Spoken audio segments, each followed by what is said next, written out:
Welcome back, buddy. The property managers from Island Realty are here to talk to us about short-term versus annual rentals. Lindsay Blackburn and Julia Lane Willis are here to weigh in. Ladies, thanks so much for coming on the program. We do appreciate it. Thank you. Great to see you as always. Let's talk about this. The city of Charleston recently made some headlines. They basically said that the short-term rentals, 30 days or less, that you find on popular websites these days, they don't want to do it in the city of Charleston. Is that something that you guys kind of come in contact with a lot in your business? Yeah, John, it's interesting that, this has kind of made headlines recently in Charleston. For us, obviously, all of our rentals are completely legal. They're all permitted, and they follow the rules of the municipalities in which they're listed. But downtown, actually, Cannonboro and Elliottboro do allow short-term rentals with the use of a permit. So right now, those are the only two neighborhoods on the peninsula that allow short-term rentals. And then all over town, throughout the county, there are different day regulations depending on the type of permit and rental time frame that is allowed for property managers and individuals. So if you were thinking about it, you'd certainly have to check with your municipality. Yes. And is that something as a property management that you guys would suggest? Not only checking it, but would you do short-term rentals?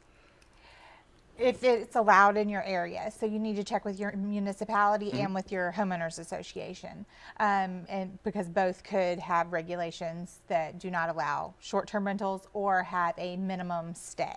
Okay. So there are basically four choices you have if you can't do vacation rentals, but you need some income on your property.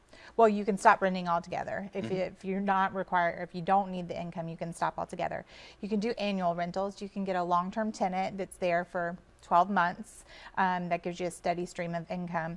You could do corporate rentals or longer-term vacation rentals. Okay. And I think that that's something that not a lot of people in our area think about, but it's a huge need in our market right now, and we've been kind of slow in responding to it because Charleston's never had a lot of corporate enterprise here, but now we do. Especially with Boeing coming in, Boeing, companies like that. You would be amazed.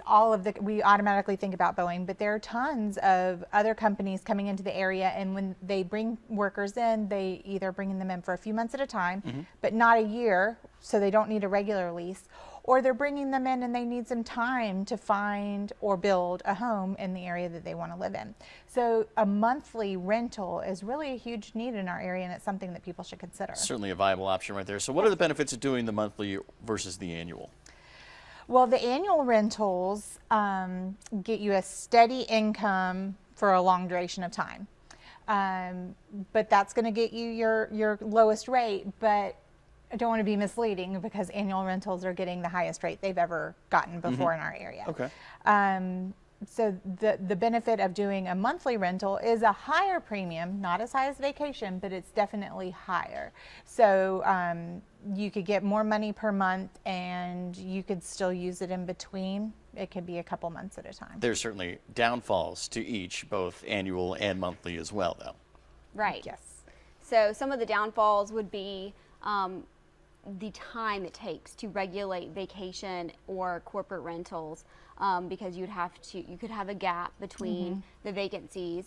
And a downfall of an annual rental is that you couldn't use the house. Yeah. You always have a tenant there. So say you have a property and you want to be able to utilize it some, even on a corporate monthly rental, say in the downtown area, where that can be allowed, you could still utilize your property for certain months out of the year, depending on the lease that you write for your tenants. And of course, there's furnished versus unfurnished. Where do you guys kind of stand on that? Well, unfurnished is best for the annual rentals. Yeah. Most people have their own stuff.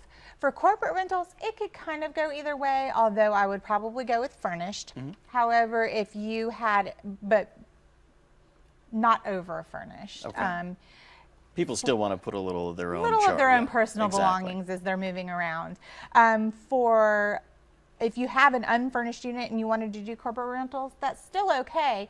If they don't have their own furniture, there are different furniture companies out there that lease furniture. Yeah. So you can call them up and just get the bare bones. You can get just a room or two, or you can get everything down to the linens and the pots and pans. Great tips. All the information that you need about Island Realty and what they do on your screen right there. So please contact them if you have any more questions. Ladies, thank you so much for coming on the program. Thank Thank you. We do John. appreciate it. We'll see you soon. Much more Low Country Live after this. Stay with us, everybody.